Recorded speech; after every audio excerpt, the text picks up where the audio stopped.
For me, it was just embracing the journey in that sense of like, yo, I feel like I have something to say and I want to embark on that as much as possible.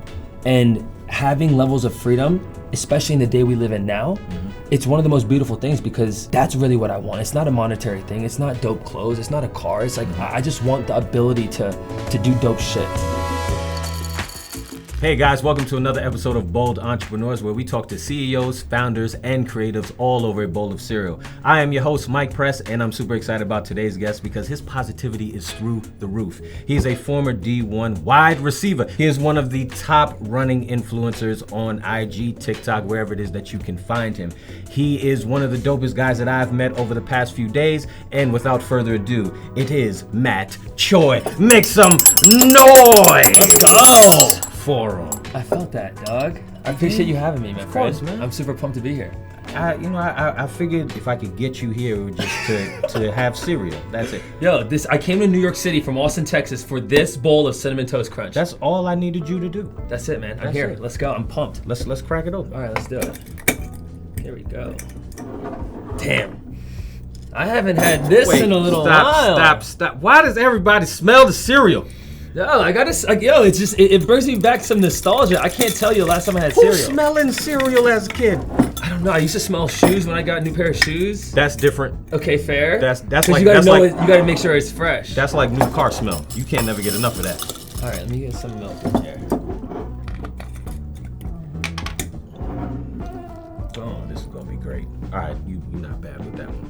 So I kind of always judge like how people pour their cereal. Like how much milk? Like the proportion of milk versus cereal? Yep. And you'll figure out by the end why I do that. I love it. Matt Choi, let's get into it, man. Where you from? I'm from New Jersey.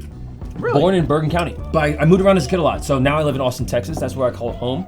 But it shocks people when I'm like, yeah, like I grew up in Jersey. I grew up in the suburbs of New Jersey. My dad lives in Queens still. No, so let's go back to that household. Like, do you remember what your room looked like?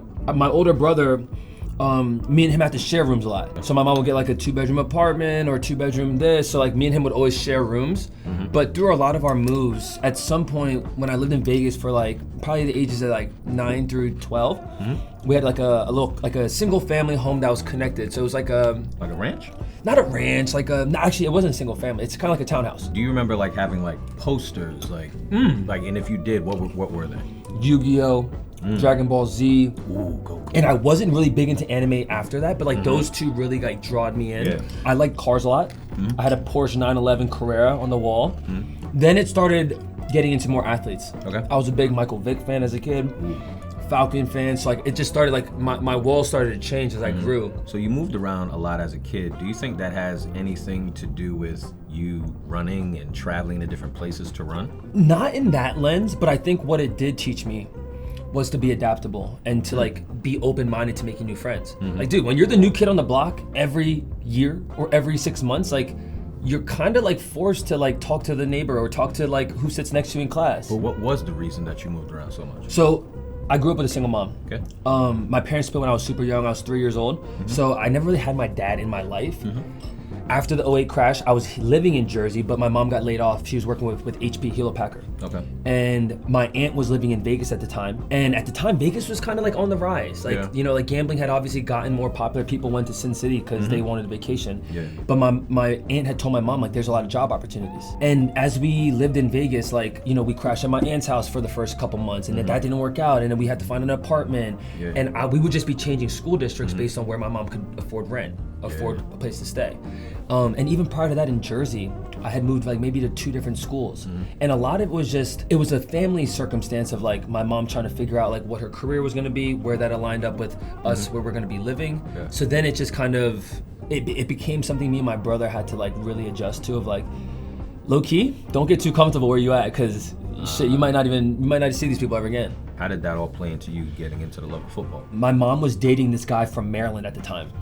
And he was coming to Vegas for work, and he was a die-hard Patriots fan. I picked up football so quickly, and it was just so natural for me. And like instantly, like I didn't have any drip. I didn't have any like I had all the worst cleats. Like my mom couldn't afford sneakers. I would literally play football with no gloves, bare hands. Wow. And I just excelled at it at an early age, and I started to earn the respect from people that would look at me like, yo, he shouldn't be out there type of thing. And this is all in Vegas? This is all in Vegas. I mean, I'm like 11 years old. I have clips of me at 11 years old, like dogging in flag football, bro. Like I need to pull out the archives and like post this on some like on socials and be like, yo, y'all don't really know. I'm about this life. I'm not just a runner. Yeah. So talk about that transition from you starting with the flag and then you get to D1 playing as a wide receiver. Yeah. So that guy that my mom was dating, they end up kind of like trying to figure out if it's going to be more serious. So he like told my mom like, I want you guys to move to Maryland. There's a dope high school football team here. They just won a state championship, great culture, great community, all these things. And I have a solid high school career.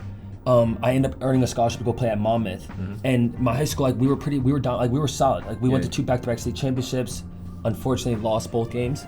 What kind of like attributes or things that you took from being an athlete and then started transitioning it into like your content creation? I think the number one thing is discipline.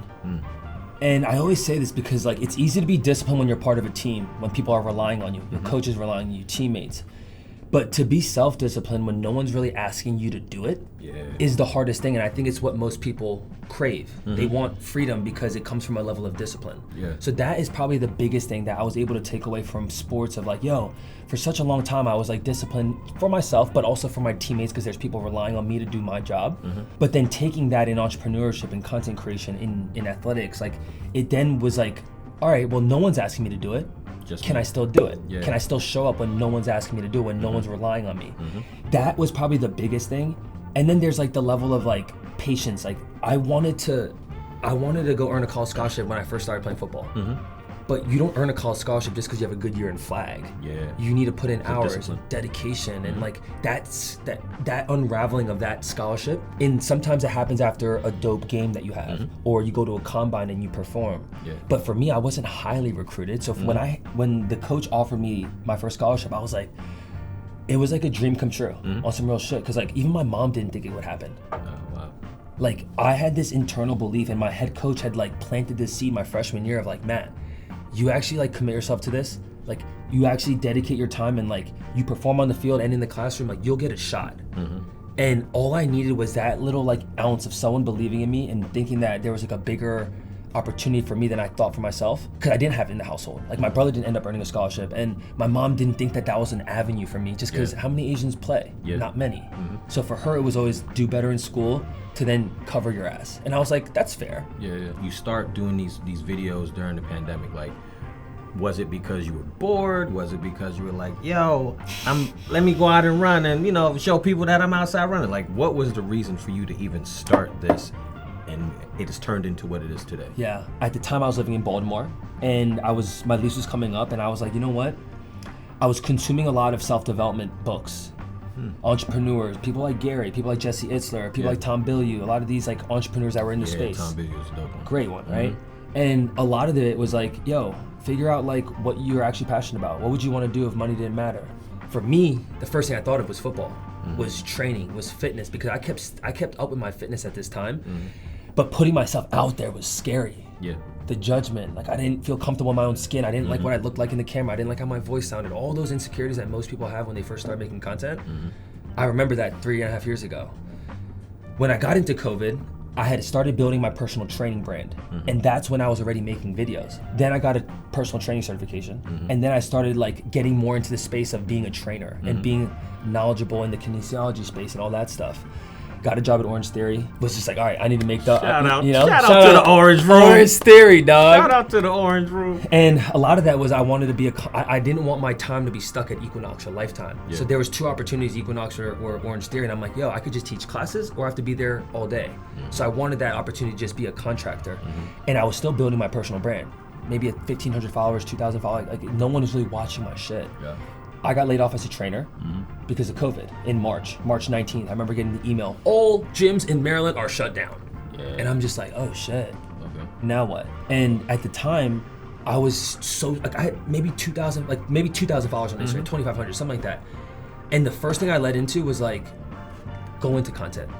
Like this is the best opportunity to literally go all in on building personal brand. Something also that like interests me a lot is the fact of these marathons that you do, right? And you have 100-mile marathons. You have, your regular city marathons. Which Boston. were proper still. Yeah. But 15 marathons in 15 days in Korea? Who's doing that? Well, I will be attempting it. I will be attempting it. Yes, there's the physical feat of me attempting the Four Rivers Trail, which is what Mike is talking about. It's a 393-mile bike path that starts from Seoul all the way down to Busan. And it will be one of the hardest physical endeavors that I'm embarking on. But even more so than the physical feat, I think for me, it's about hopefully inspiring other immigrant Americans, Asian Americans to go seek their culture. It would be dope for me if next year another runner or athlete or endurance athlete, whoever, was like, yo, I want to go run where I came from. Or I want to go bike the distance of where whatever it is. And I think there's power in learning about where you came from. You got this entrepreneurial journey with the video creation. You got the running for your mental health. What are some of the characteristics of being your own boss? Like the benefits of it, Yeah, I mean, I think the biggest thing I think of, Mike, is freedom. Most people don't actually have control of their time. Mm-hmm. And that's the thing everyone wants, really. Yeah. For me, it was just embracing the journey in that sense of I feel like I have something to say, and I want to embark on that as much as possible. And having levels of freedom, especially in the day we live in now, it's one of the most beautiful things, because ultimately you can do whatever you want, meet whoever you want, all the power of our devices. And the moment I saw that, and I was seeing it through other people's lens in terms of other entrepreneurs, I'm like, damn, that's really what I want. It's not a monetary thing. It's not dope clothes. It's not a car. It's I just want the ability to do dope shit. Can you remember your boldest moment in your career? When I got shit on at the Houston Marathon for being a bib mule. So I ran the Houston Marathon. I was making a ton of content. I'm gonna PR at this race. 3 weeks going into the race, I had a friend of mine that was way more analytical and technical. Was like, yo, I don't see your name in the registration. Me, I just have so much shit going on, I forgot to sign up. Oh, wow. This is 3 weeks prior to the race. Now, granted, I've been at races where I've signed up the day before and still gotten in, but this race had sold out. So I'm off jump, I'm like, oh, what am I gonna do? What am I gonna do? So I go into problem solving mode of all right, but I have a buddy of mine that lives in Atlanta. He's got 50 runners coming to this race. I text him, I'm like, yo, do you guys have any extra bibs? He was like, yo, we got 3 extra people, 3 extra bibs, people aren't coming. I'm like, let's go, let me get one of their bibs. I start doing research on the race, and you're not allowed to transfer bibs, which means if Mike Press has a bib, but you're not going, I can't get it. But I end up running that race, and I end up qualifying for the Boston Marathon. My time was 2:59:30, and the illusion was I ran under someone else's name to get them into Boston. Not you running for yourself. Then there was this whole debacle of Instagram influencer is a bib mule and a fraud and a cheater and all this shit. And at the time I was working with Nike and Dick's Sporting Goods, major corporate companies, and they were kind of concerned of the negative PR and the backlash. And I was over here oh shit, this is actually serious now. And in that moment, it was a true test of my own character. And I think by far, it was one of the most proudest moments for me, just because I stood on my own 2 feet instead of allowing the frameworks and the negativity from people that didn't really know the full story to allow to dictate who I am. Taking a couple days off of social, but then making this response video of yo, owning my shit, the mistake that I made from the world's perspective, and seeing that video and the positive response it got, in the sense of damn, someone just it humanized my brand, in the sense of yo, we humans make mistakes. And what's next for you?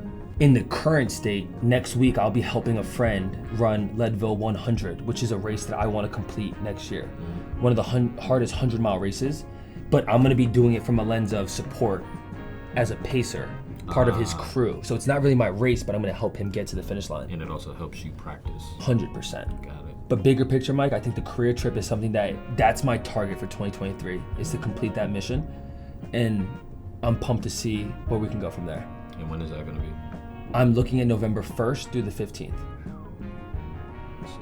Soon. It's right around the corner. Soon. Well, I don't want to hold up any more of your time so that you can get back to training for that.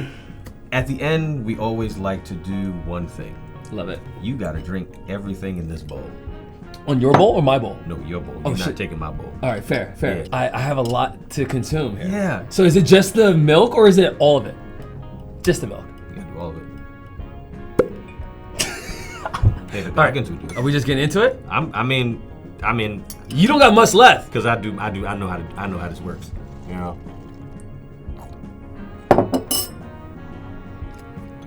Mike, I don't know if that's gonna happen, dog. What you mean? What you mean? You are this. That's too stale, dog. Which That's you are telling your not even mind. stale. You are telling your mind that you can't do that No. without even trying. I'm choosing not to do it and listening. I'm not listening to the rules of this pod.